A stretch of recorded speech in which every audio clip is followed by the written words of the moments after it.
talkradio.nyc.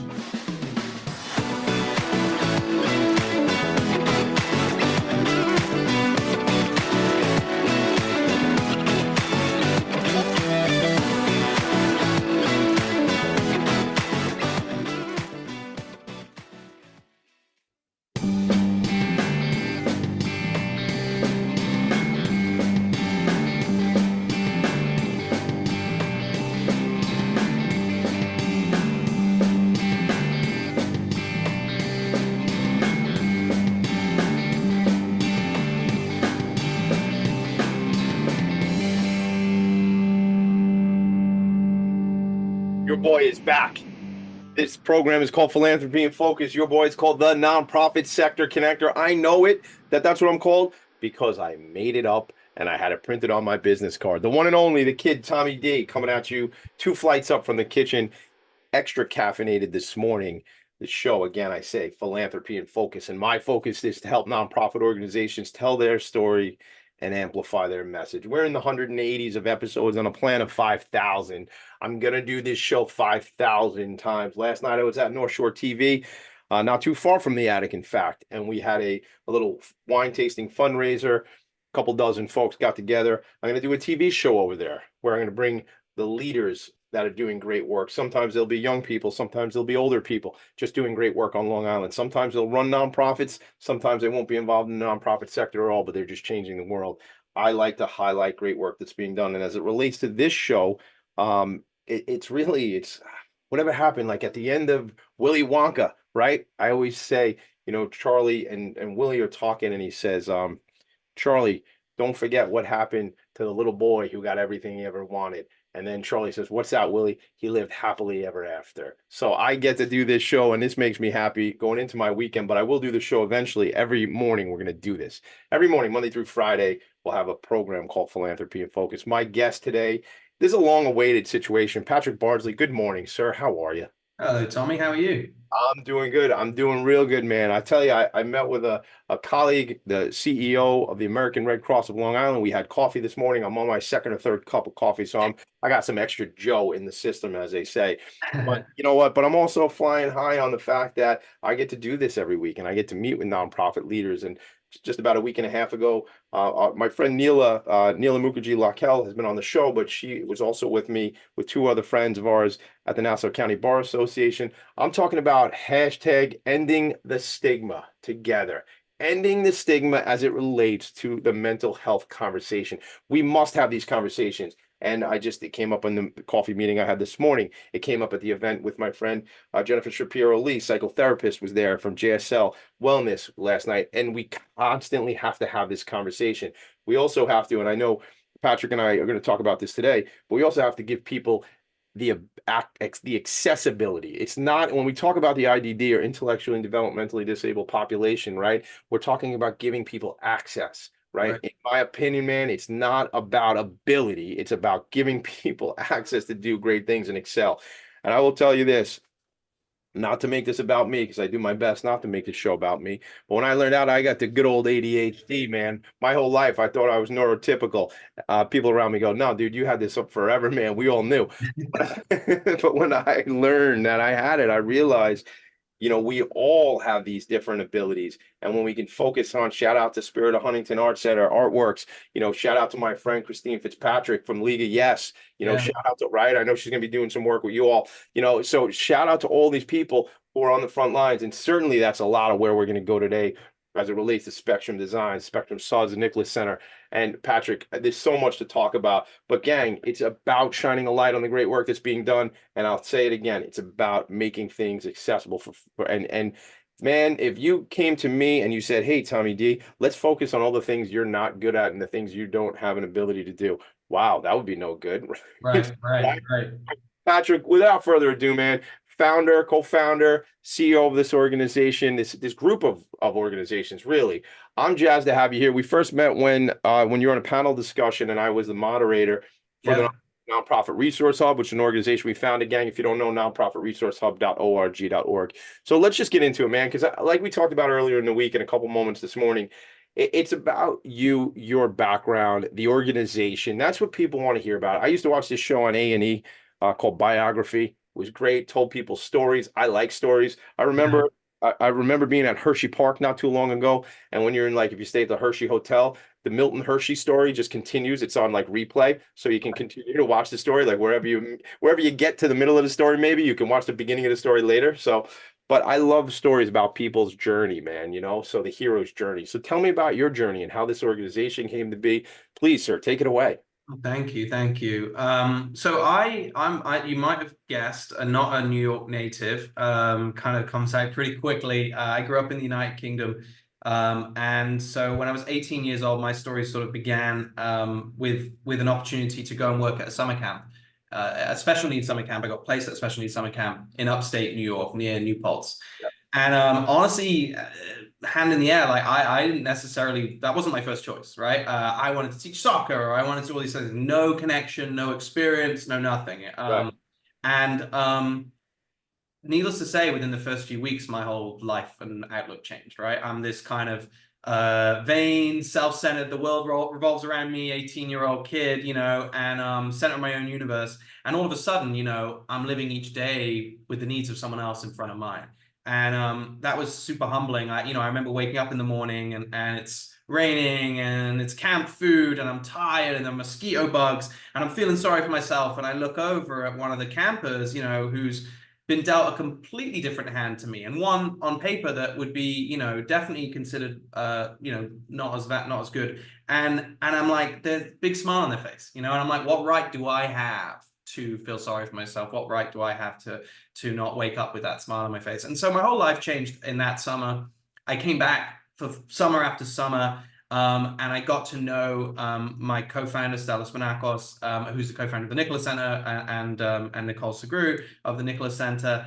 And just kind of the same conversations over and over again with parents of children on the autism spectrum or with some form of developmental disability. The same conversation, the recurring theme around what happens next, right? What happens when the school bus stops coming? What happens when they graduate high school? What happens when parents get older, right? The natural order of things. And when you have a child, I think your focus is, I got to get this, I want this child to have a better life than mine, and I want them to be independent and safe and happy, and so I can pass on and then they can do the same, right? And it just goes and goes. When you have a child with a disability, that whole order of things changes, right? And I remember one conversation I had at the end of the summer with a parent. And I always love to be like, hey, what are they doing? So, you're picking them up and, where are they going? They go back to school, whatever. What happens? What are they doing next? And she just broke down and said, no, I don't know. I don't know what happens next. There's no program. School's finished. Forget employment, forget, housing. And just, they call it a cliff, falling Yeah, off the yeah. cliff. And so that conversation stuck with me, and I remember she said my one wish, and it's hard for me to kind of repeat this because it's so profound. She said, my one wish is just to live one day longer than my son, so that I can be there forever to take care of him, and no parent should wish that, right? So from then on, I kind of got this bug in me that I was like, someone's got to kind of try and help with that. And so I was fortunate enough to come over here in 2010 after finishing my undergraduate in the UK, and ultimately co-found Spectrum Designs and the Nicholas Center with Stella and Nicole. Nicholas Center being that kind of human service program named after Nicholas, Stella's son, who was the individual I worked with at camp. And so we were like, we got to create an adult program that's going to help, vocational training, health and wellness, arts, music, all this great stuff. But we're also need employment. And so that's when Spectrum Designs was kind of thought up as a social enterprise that I now run, and really a business that was born out of necessity. An 80% unemployment rate, 80 to 85% unemployment rate nationwide. It's about 70% in New York State. And people with disabilities make up the largest minority group on the planet, at about 25%, 1 in 4 people. It's also pretty much the only minority group that you can join at any time. Yes. Yes. And people don't always think that. And so, for me, those unemployment numbers are just unacceptable. And they were then, and when we co-founded this in 2011, and they still are. And, the Department of Labor set a goal of 7% of people in work being represented as having a disability, which is still way off the 25% that is in the general population. So we started then. We've, fast forward to where we are now. Spectrum Designs has 75 employees. 52 are disclosed or as being on the autism spectrum. So it's about 65% of our workforce. And we do a ton of printing at Spectrum Designs. We do, we're a merchandise and brand company. And then we also have Spectrum Suds, which is a boutique laundry business, both on Long Island in Port Washington. Yes. And then we also have a location for the printing in Westchester and Pleasantville. And we're going to get into all those specifics, yes. like what it looks like the day in and day out operation. But like, I just want to say, we have our family foundation, as you and I have talked about, the Lindy Lou Foundation. My Aunt Ellen and my cousins founded the Lindy Lou Foundation, and for a number of years I've been on the board because I got a big mouth and I know a lot of people. So they said, Tommy D, we need you to do some stuff. It helps, right? Yeah, it helps. And I will tell you, it's unfortunately, we lost Linda at 31 years old, and we don't get her back, right? However, the legacy, whether it be the money we've donated to Horseability, the money we've donated to Spirit of Huntington Arts Center, right? The just the dozens and dozens of organizations, Backyard Players and Friends, folks from the corporate source. We had sent some of the adults in the programs there to a Met game a couple of years back. I don't know. We've always got our T-shirts and stuff made up by Spectrum Design. Yeah. So it's like, it's Linda's legacy that we're always thinking about. And and that's what's so important to me. And I remember, that cliff that you talk about, that's raising four of my own children. I realize how our lens changes, Patrick. Our lens, just how we see the world and things like that, and our goal as adults is to take these young people and make them self-sustainable, right? And give them an opportunity. And, and I'm in it right now, man. Listen, I had to get 4 kids off to school this morning, and that is not the easiest thing. And, I talk about our challenges around mental health, and my mental health gets challenged every morning between the hours of 6 a.m. to 8:30, to be honest with you, man.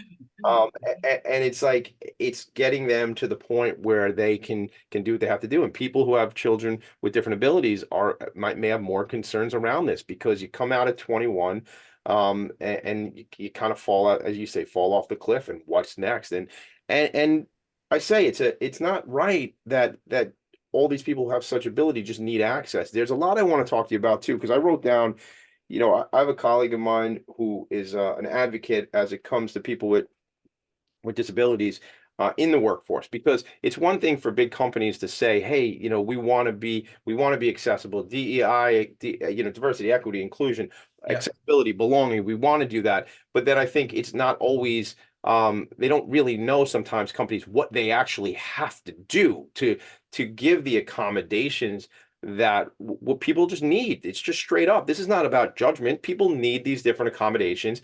And I don't know that the employers are always educated. Certainly people who don't have a disability can't see the world or touch the world or feel the world from someone who can. So it needs to be like, we need to be informed. So we get back from break and stuff, and we talk about it. I want to kind of understand like because you guys have been on this mission for a number of years now, and what it's looked like. And but my applause is out to you and the team, because you're changing the world, man. That's just what it is. It's just straight up. That's what's going on here. And it's the leadership of people like you, young 18-year-old kid, right? Who might have had a different vision of the world. Life gets changed by meeting. I didn't know it was Nicholas. I didn't know that story. That's yeah. That was his one-on-one. Yeah. So before we go to break, do you know John McGuigan? Name rings a bell. I'm not sure. So John he's the CEO of AHRC Suffolk County, and he's got like a kind of similar type story to yours, man. Okay, I gotta talk to him. Yeah, we gotta make that happen. I didn't realize I knew a connector, Yeah, if you knew a guy who was like the nonprofit sector, maybe there's a guy. Yeah, if you can introduce me to him, that'd be great. I will make that happen. Now, the connector or to John? The connector, yeah. I'll see if I can find it. I got a guy on my cell phone. I'll text this guy, Tommy D, in a little bit. Cool. We're going to go to commercial break. When we come back, we're going to get into it with Patrick Bardsley. We're going to talk about the organization, the impact they're making. I want to talk a little bit Goldman Sachs, 10,000 small business. I didn't know you were involved in that program.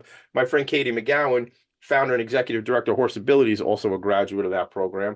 I was talking to somebody the other night, I went to one of those meetings for that. Yeah. And I was like, oh my God, this is like a huge undertaking. And friends of mine who've been through the program, that's no joke, man. That is Yeah. no joke. It's a lot of effort and energy put into that. But and so I'd like to talk to you about that. So look, gang, every week we're here. We'll be right back in a second. Patrick Bardsley and Tommy D in the attic. Are you a conscious co-creator? Are you on a quest to raise your vibration and your consciousness? I'm Sam Leibowitz, your conscious consultant, and on my show, The Conscious Consultant Hour Awakening Humanity, we will touch upon all these topics and more. Listen live at our new time on Thursdays at 12 noon Eastern Time. That's The Conscious Consultant Hour Awakening Humanity, Thursdays 12 noon on talkradio.nyc.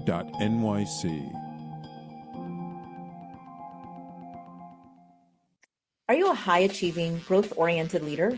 Are you interested in developing your authentic leadership while creating a healthy, inclusive workplace? Hi, I'm Dr. Mira Brancu, host of The Hard Skills on talkradio.nyc at 5 p.m. Eastern on Tuesdays, where we discuss how leaders develop the hard skills needed to make a greater impact. We interview experts, have live coaching, and tackle these challenges. Listen to The Hard Skills on Tuesday at 5 p.m. Eastern on talkradio.nyc. If you don't have your health, what do you really have? It's time to feel good in your body and shift from struggle to ease. Hi, I'm Elizabeth Tripp, your host of Nourish the Soul, where we explore the sacred wisdom of your body while you sit back, relax, and go on a journey of self-discovery. Join me every Tuesday at 6 p.m. Eastern Standard Time to awaken your heart, transform your well-being, and unlock a deeper understanding of yourself. You're listening to Talk Radio NYC. Uplift, educate, empower.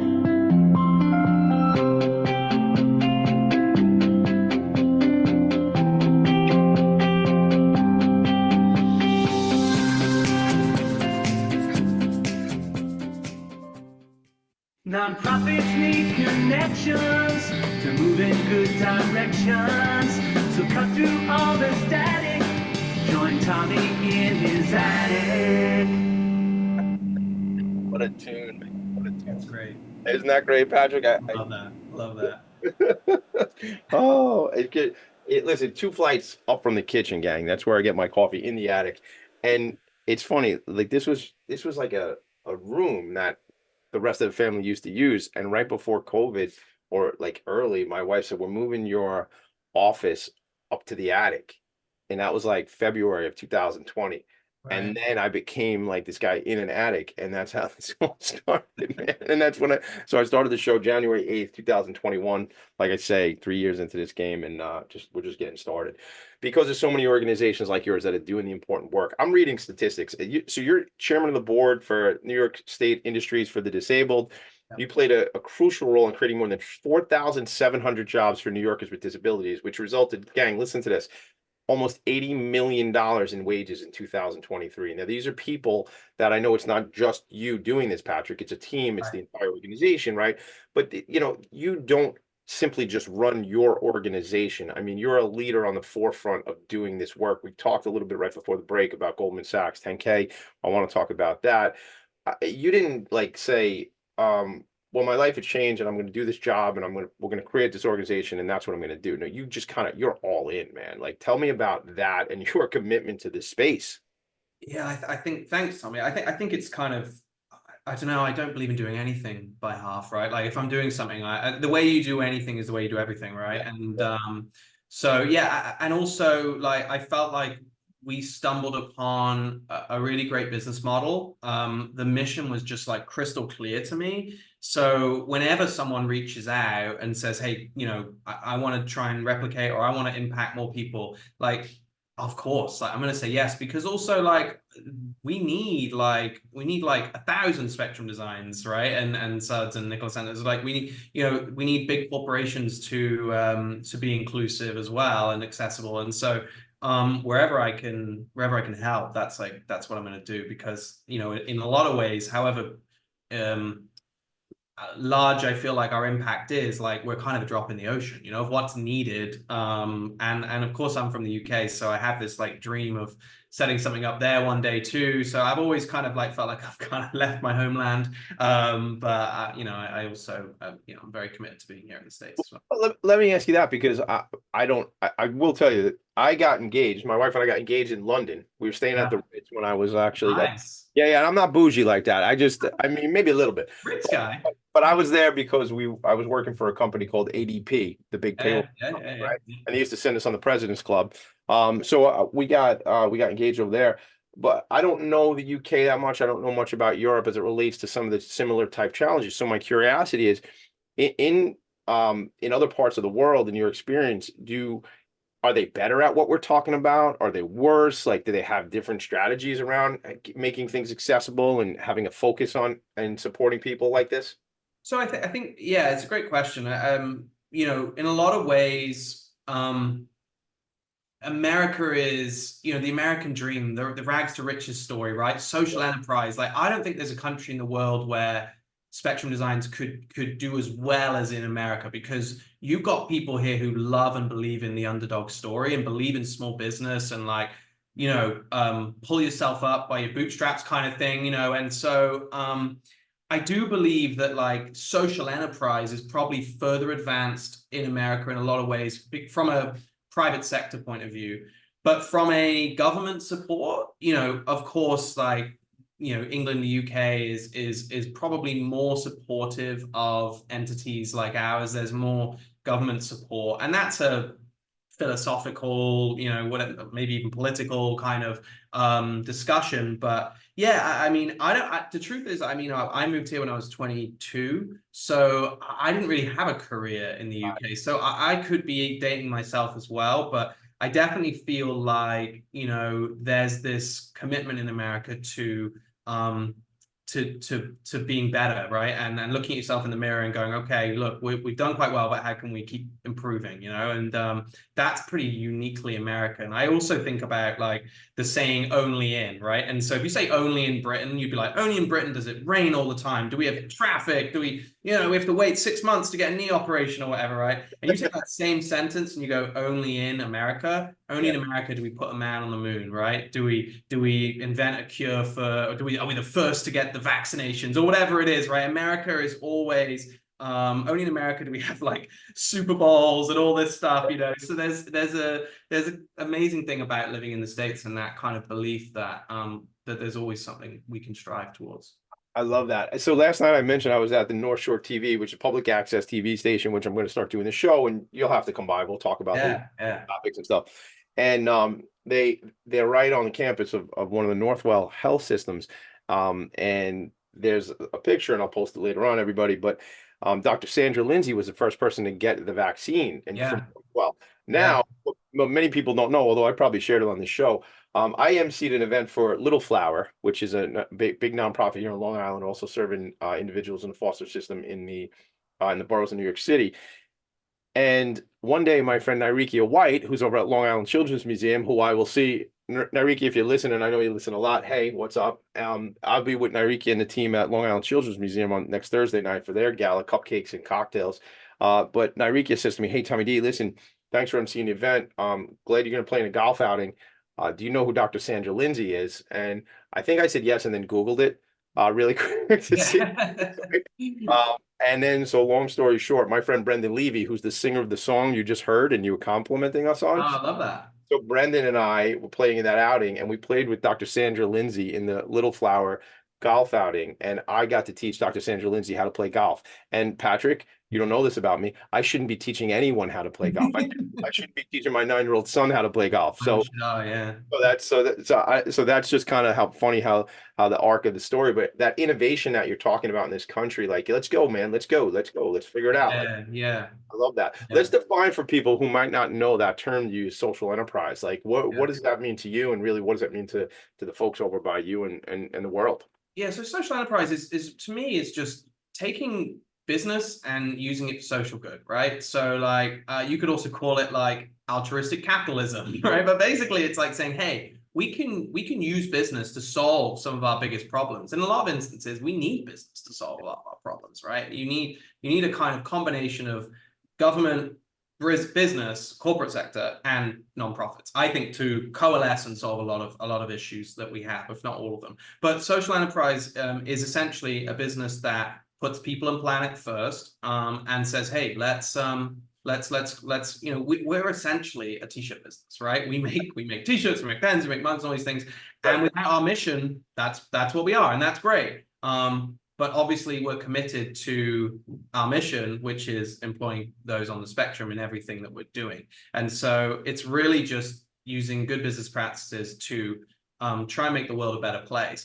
And I think what I'm seeing a trend in, generational shift with millennials and Gen Zs, entering the workforce, is there's a greater focus now on social impact than there's ever been, I think, right? I think corporations are being measured less by their stock price and what they can do for their shareholders, and as much on what are they doing into the environment, what are they doing in the communities that they serve, how are they impacting those who are least advantaged, and what are the volunteer opportunities, So it's a great moment for social enterprise, and I think what's pretty awesome about it in such a divisive time in the world, it's right? There's no partisanship when it comes to that, right? You're taking economic social good that lowers dependence on Social Security, generates taxpayers, stimulates the local economy with people renting apartments or buying homes or going to the deli and the movie theaters, right? That's the economic side.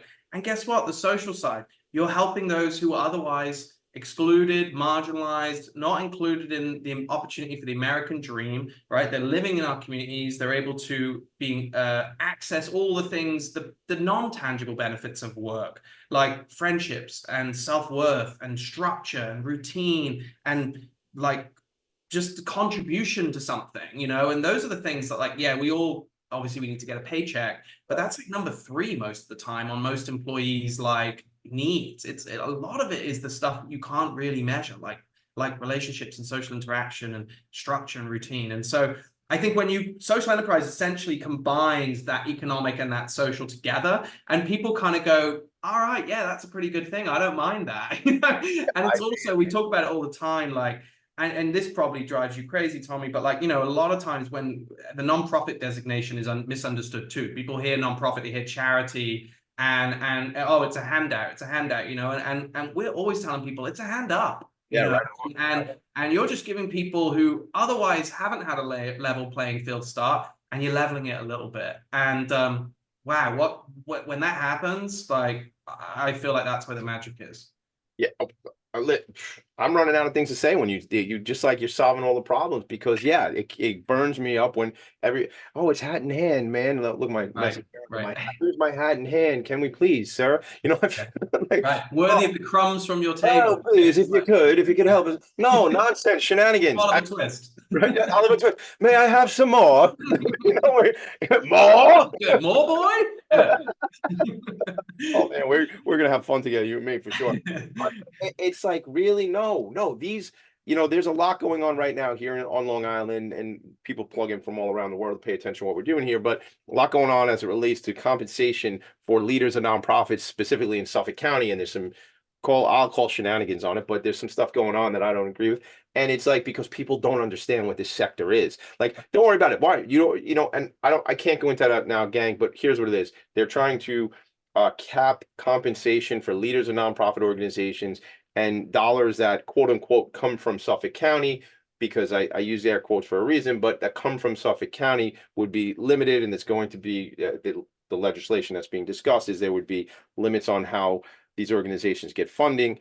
Look, the point is, if these nonprofits don't run these programs and don't do this work, don't you dare tell me that the government's going to step in and do this freaking work. Come on, man. What are we even talking about? Something you said about the social enterprise piece for me too is wow, look at you, Patrick Bardsley, and other folks in this work. Economic and social impact together. Wow. So we're not just making more refrigerators and more cars at planned obsolescence, so we got to buy them again. No, we're empowering people and pulling them up and giving them what they need. And wow, how dare you, Patrick? That's good. And yeah, shame on you. And for all the the negative things that are said about the younger people in this country, and I imagine on this planet right now, I don't agree with what is said about the millennials are lazy. The millennials, stop, shut up, like Right. shut up, really. But like to say that type of thing, if there is anything negative, well, whatever, I'm going to put it aside. It's all nonsense. But the positive of these young people, and that just that, and they don't have to be young, but people who are focused on bringing people up, that's incredible. So I don't promote a lot of my business on the show here that much, but obviously Vanguard Benefits is our insurance agency, but my newest venture is the Philanthropy Network of New York. And something you said about companies and having this corporate social responsibility and people in planet and the social return on investment and all these types of things. We have this venture, Philanthropy Network of New York, and what we do is we partner up with for-profit companies who become our clients, and then we do volunteer days of service at least once, sometimes twice a month, that the employees of our companies plug into. And we're growing and we're having a really exciting time. And I bring it up because candidates and your employees are looking at you to see what it is you're doing in the world. I'm speaking to you, corporations and companies and businesses and leaders. They're looking at you. They want to know what you're doing. Of course, it's nice to get a 15th and 30th paycheck and you pay into somebody's health insurance, but what are you doing? So I just encourage you folks to pay attention. You don't have to work with Philanthropy Network in New York, but what is your corporate social responsibility program? What are you doing in the community? I want to know. Anyway, Patrick, we're gonna go to a break, but like I get up on the soapbox, baby. It's just part of the show. Yeah, it's absolutely fine. Yeah. So when we come back, I want to talk, what does it look like programmatically? Like you have the Nicholas Center, right? You have Spectrum Designs, you have Spectrum Studies. What does all of that look like? And what is the day in the life of these 65% of your staff you said are on the autism spectrum, right? Thank you for that. Just like on the other show I do it's a professionals and animal lovers show. My co-host and partner has pom-poms. I don't have my own set of pom-poms. I probably shouldn't have pom-poms, but we don't have them on the show. But I just applaud you. But when we come back, what are those people doing day in and day out? I'm on this whole campaign about ending the stigma. I have a lot of swag that I'm going to be putting together, and I think we got to work it out where your team is making this stuff. So we'll talk about that. So we come back. Yeah, absolutely. So we come back. What do the organizations look like? What are the programs? And we'll get to how can we help later on. So we'll be right back. Commercial time. Hey everybody, it's Tommy D, the nonprofit sector connector, coming at you from my attic.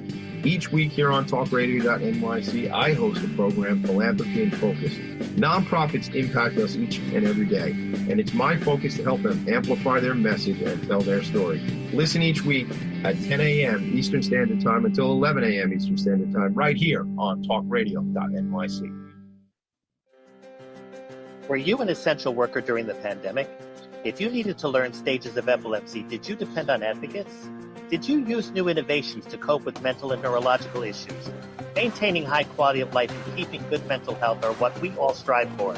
I'm Frank R. Harrison, host of Frank About Health, and each week top healthcare influencers, professionals, and innovators answer these questions and more.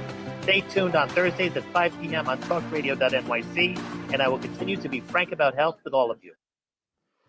If you don't have your health, what do you really have? It's time to feel good in your body and shift from struggle to ease.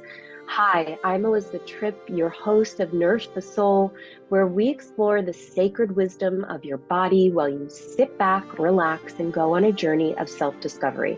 Join me every Tuesday at 6 p.m. Eastern Standard Time to awaken your heart, transform your well-being, and unlock a deeper understanding of yourself. You're listening to Talk Radio NYC at www.talkradio.nyc. Now broadcasting 24 hours a day.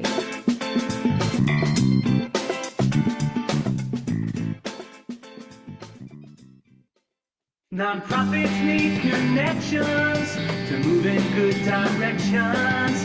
So cut through all the static. Join Tommy in his attic.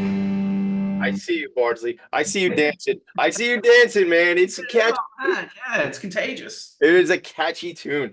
I used to tell my guests back in the day, hey, man, by the third commercial break, you got to sing it with me. So I don't do that anymore because I I try to make people feel very comfortable here, and then not everybody wants to sing. But I always want to sing, even though when it's not appropriate, I break out into song. All right, so co-founder, CEO, Spectrum Designs Foundation. In your role, you oversee the day-to-day operations of both Spectrum Designs and Spectrum Suds. That's great. What does that mean? Oh, it's the best job in the world, Tommy. I mean, no 2 days are the same. You know, I get to see people get their first paycheck, you know, at 35 years old. I get to have conversations with parents that stop me in my tracks. You know, I had one, you know, a few years back. We were super busy. We were running, we were running stuff for like I think it was like the Knicks or the Rangers. We were doing like, you know, the playoff shirts. Yeah. And we were running a Saturday shift because we just didn't have enough time. 20,000 shirts, Madison Square Garden, you know.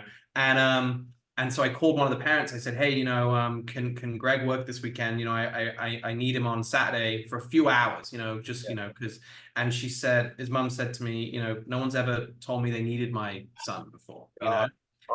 And he's in his 30s, you know, and I said, that's really nice, but you know, can he come in? I still need him, you know. Yeah. So get him over here by 9:30.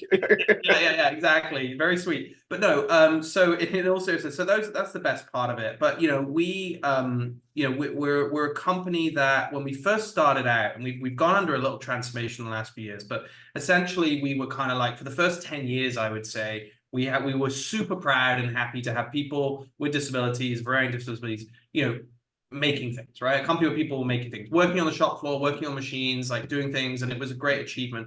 But I feel like in the last 12 months, we've really looked at ourselves and said, how do we go from a company where people with disabilities make things to a company made up of people with disabilities? And there's a major difference there, right? Where do we have people with disabilities in different parts of the company, you know? And when I say that, I mean administration, I mean marketing, I mean managerial roles. Right. And the truth was, when we did that analysis a year ago, we weren't there. And so what does that mean for you though? Because I want to understand that. Like, bring the pain, because why that? So look, are we really doing the work? It sounds like. Yeah, and also, are we just kind of pigeonholing people and going, okay, aren't we the best? Patting ourselves on the back. We've got people in the warehouse. We've got people on machines. We've got people, you know, making that kind of, you know, those kinds of jobs. Are we actually underemploying people, right? Do we have people here who actually have skills and qualifications far beyond than what we're even giving them access to? And the truth was we did. We had a couple of people who went on, we promoted to be managers, who we put into our marketing team. Our marketing team is now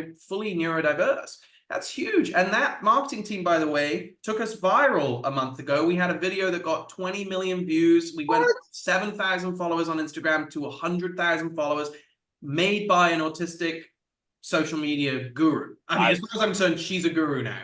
Right. So like, my point of that story is like, we, even as a company that prides ourselves on being the beacon of neurodiverse, you know, employment, we had work to do, you know, and then guess what? We did it, and we're a much better company because of it.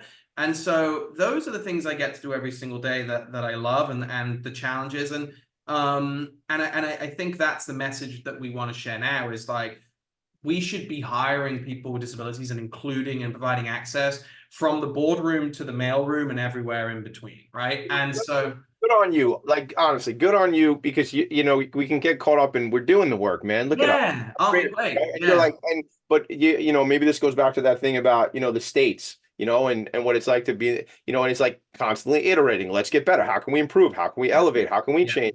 And sometimes, you know, not sometimes, oftentimes ego can get in the way of that. And right. And then it's just like, well, we're doing it already. But no, way to be vulnerable and humble and go, maybe we don't maybe we're not doing it the best. I love that, man. Thank you.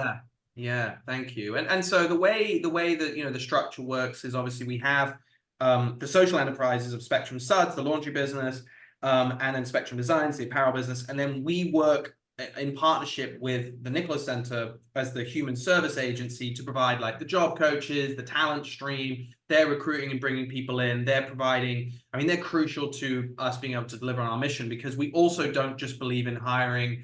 I mean, you know, autism spectrum disorder is a continuum, right? So you could fall at different levels of support needs, right? You could have someone who would have traditionally been considered Asperger's, who or neurodiverse, maybe ADHD or something else, or OCD, who needs no job coaching or very little whatsoever, just some natural support, maybe a check-in once a month, all the way to someone who needs like a one-on-one job coach always. And we philosophically try and hire across that spectrum. We don't just want to fill the place with people who would be considered supremely independent, because that's not really moving the needle either.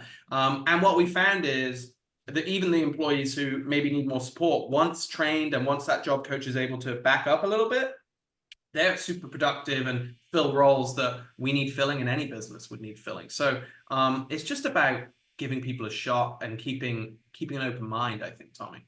Yeah. So did you have to, in your mind, did you have to be a nonprofit? Like, is there, because again, I'm not, I love it. I had a young man on my show. Yeah, I had a young man on my show, Dylan Zajac, about a month and a half ago, and he's actually, his organization, Computers for People, is a finalist. This guy's great. I want you to meet him. He's a young man. He's in college right now. He founded this organization when he was 16. They've put 3,000 refurbished computers and devices, 3,000, into the hands of people who need devices, and it's really cool stuff. Yeah. And it's. I asked him a similar type question because he philosophically wanted to create a nonprofit versus a for-profit. And there's a kid who's in business school. He's got the organization. They got an office in Boston. They got an office in Hoboken. He runs up and down from Hoboken, drives up and down. He doesn't run. I mean, he could run. He's a young man. But so, I'm sorry, Dylan. If you want to run, whatever you want to do. But he goes back and forth. And the reason I'm asking you that is because there is a key differentiator when that, maybe the decision, you probably didn't have the vision of what this would be now. So I'm curious about that. And we don't need to get into really the tax filing status of nonprofit versus for-profits. It's a whole nother thing you and I could do one day. But what about that, as it being a nonprofit versus a for-profit? What's the benefits and maybe some of the challenges too? Yeah, so the benefits, I think, are transparency, right? Like whenever you're working with a vulnerable population, people unfortunately are going to assume, that there's bad actors, right? So the fact that we can be super transparent about all the proceeds going back in and the programmatic expense by filing our, 990 and everything every year, so that if someone questions what we're doing, they can just look, right? So that's really great. Obviously, you can get grants. That's super helpful because a lot of the stuff we have capital needs. We buy $50,000 pieces of equipment, 100. So if someone can say, hey, I can tie 4 jobs to that piece of equipment, I'm going to give you the grant for it. That's a great grant writing opportunity right there. And then obviously some donations and things like that. But as a social enterprise, we really try to minimize. Every year we set a budget where we try and minimize any needs for grants and fundraising to like 10% or less, so that 90%, and honestly, it should be at 100, but like it's hard because we're also doing some non-profit-y things, right? That a typical screen printing company wouldn't do, right? And so, so there might always be some gap. The other side of that, though, is by not being a for-profit, no one can invest in us, right? We want to grow our impact. I've had people come to me, angel investors, who've gone, well, I want you to be in LA. I want you to be in Florida. I want you to be here. I'll take 5% of the company and here's $1 million. And you can't do that as a nonprofit. No one owns a nonprofit. It's the people's business, and so that's a disadvantage. But I think I liken it to, look, we're going to get there in the end. It might just mean that we, instead of taking a helicopter, we're going to have to take, Greyhound or whatever, or whatever, or we're going to have to hitchhike. But like eventually nonprofits get there. It's just, it's going to be a little slower because we don't have the ability for people to invest and take it to the next level, which does limit our impact. So, but I still overall think it's better to be a nonprofit because of the transparency. Because as we grow, I think there is an inherent trust in nonprofits, and it's great to be able to say, look, 100% of our proceeds go back into the mission, because that's how it is. When nonprofits do that, that's how it is. Yeah, I think it's critically important to go over that distinction, and I love how the VC guy didn't get it. Yeah, he was like, oh, I love it, I'll buy in, and you're like, yeah, I'll give you 5%. Yeah, sorry, I can't do that. I love that though. But again, I like to hear that people's hearts are in the right place. If that was exactly. So I think what for me is always important is to find out like what is the vision and how can we help. And I always say, Apache, because like who's the connections? Who, you mentioned the Knicks, you mentioned the Rangers. Those are big names here in New York. Those are big names on this planet, right? I mean, this is it. This is the Mecca, right? So what is when we come back from break, like what is the vision for the future? How big can you get? How do we help? Like on a local basis, I mean, it's funny. The fact that the Lindy Lou Foundation has been working with Spectrum for our shirts for such a long time. I mean, that's the whole thing about what it's Linda's legacy, right? In our family. So to see that, I want to be more helpful for you guys. I want to get the word out. I want you to do a bunch of stuff for me, for, like there are t-shirts that say Philanthropy and Focus with a drawing of myself that I wear like at least once a week. I need one of those. Yeah, I'll get you one. We'll get you hooked up for sure. And I'm going to ask you to wear my other t-shirt, which is hashtag ending the stigma together, because that is the one that we got it. It's critically important. We got to change the world. Yeah. But when we come back, it's how do we help you? What connections do you need? What does it look like? Is there somebody out there selling Spectrum? Meaning, is there a sales team that's going out and winning accounts? Like, I'm a sales guy. At the very end of the day, I'm a salesman, right? So I wonder about that. So let's talk about that. Let's talk about relationships. Are there things locally you're looking for, connections that we might be able to sort you out with? And that's that. So we'll be right back. How's that sound? Sounds good, mate. Thank you. Are you a high-achieving, growth-oriented leader? Are you interested in developing your authentic leadership while creating a healthy, inclusive workplace? Hi, I'm Dr. Mira Broncu, host of The Hard Skills on talkradio.nyc at 5 p.m. Eastern on Tuesdays, where we discuss how leaders develop the hard skills needed to make a greater impact. We interview experts, have live coaching, and tackle these challenges. Listen to The Hard Skills on Tuesday at 5 p.m. Eastern on talkradio.nyc. Hey everybody, it's Tommy D, the nonprofit sector connector, coming at you from my attic. Each week here on talkradio.nyc, I host the program Philanthropy and Focus. Nonprofits impact us each and every day, and it's my focus to help them amplify their message and tell their story. Listen each week at 10 a.m. Eastern Standard Time until 11 a.m. Eastern Standard Time, right here on talkradio.nyc. Are you a conscious co-creator? Are you on a quest to raise your vibration and your consciousness? I'm Sam Leibowitz, your conscious consultant, and on my show, The Conscious Consultant Hour, Awakening Humanity, we will touch upon all these topics and more. Listen live at our new time on Thursdays at 12 noon Eastern Time. That's The Conscious Consultant Hour, Awakening Humanity, Thursdays, 12 noon on talkradio.nyc. You're listening to Talk Radio NYC at www.talkradio.nyc. Now broadcasting 24 hours a day.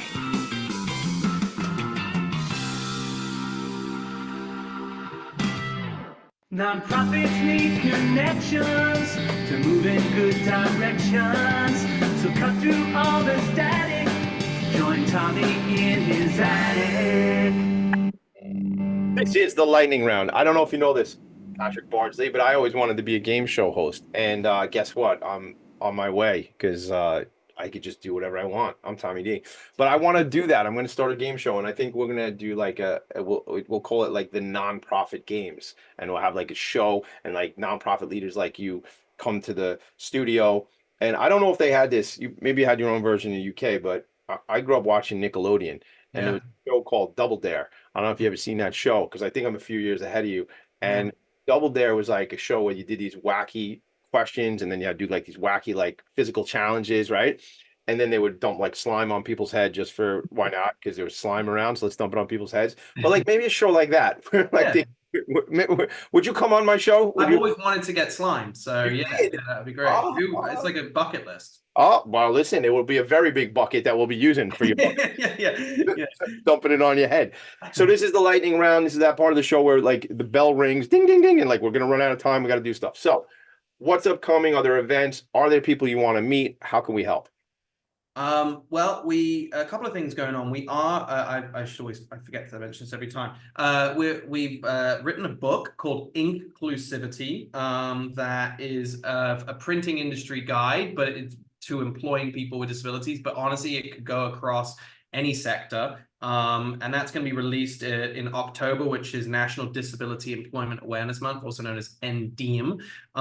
During October, we're also going to be having an open house in Westchester on October 1st at our Pleasantville site.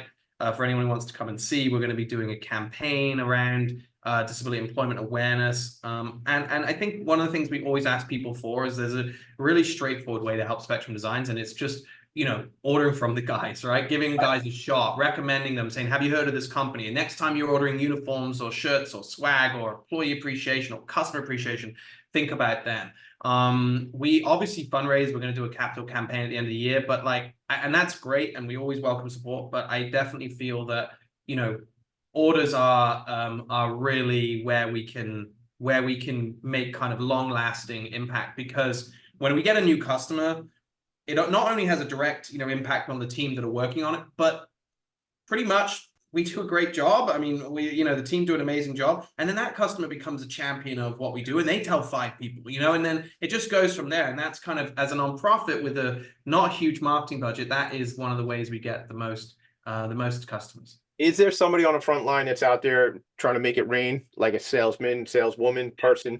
Sort of, but we're still a nonprofit, so it's kind of me. It's, you know, we do have a business development team, we have an incredible marketing team, but we don't have like a sales division per se. So a lot of it is word of mouth, SEO, social media, things like this, right? Getting out there and telling those stories of our employees, you know. And I think the thing that we always stress to new customers, and this goes back to what we were talking about nonprofit, is like people hear nonprofit, they hear a business like ours, and they go, they're probably not going to be able to meet my needs. They're probably going to be too expensive. They're probably going to be slower. They're probably going to, is the quality going to be there, right? And so one of the things that we always try and put out into the world is that we don't expect people to pay more. We don't expect people to sacrifice quality. They're going to get better customer service. They're going to get it when they need it. And they're going to be super proud that they did what they did. Because supporting Spectrum Designs, like the mission should be the cherry on top, not the whole sundae, you know? And when you impact a nonprofit like ours, it's like you're getting all the things you need. And the mission is that just that little bit on the top that you go, thank you, I did this great thing. And hopefully you come back because of that, not because, you know, you supported our mission. So I didn't sacrifice quality. I didn't sacrifice service. My product's going to be good, you know, not better. And then I get to tell the story. So it's not so dissimilar from our agency, Vanguard Benefits. We did our rebrand about a year and a half ago, and it was done by the team at the Spirit of Huntington Art Center, their Artworks program. So that's my marketing team. I get to go out and say that the team that markets Vanguard Benefits in collaboration with our team is a neurodiverse community of individuals. That's what I get to say. And I get to go to the market every day and tell people. So I love storytelling. And you know, when I can get to tell the story that all the swag I'm out there producing, you know, is employing and empowering people with different abilities, that's where I get my stuff. That's the story, man. That's it. So I love that. How much, or rather, in what ways did your Goldman Sachs 10K small business, how did that inform your leadership and a lot of the work you're doing? So I was, it's funny, we were talking about golf earlier. I had no formal training in golf and no formal training in business, right? So like I was kind of bequeathed the opportunity to run this social enterprise by being a co-founder, and kind of had to, you know, learn the other way around, right? So no business school, no nothing like that. So what Goldman Sachs 10KSB provided for me was that like 6-month kind of intensive, I mean, they call it like an MBA, like on steroids, because you do it in 6 months.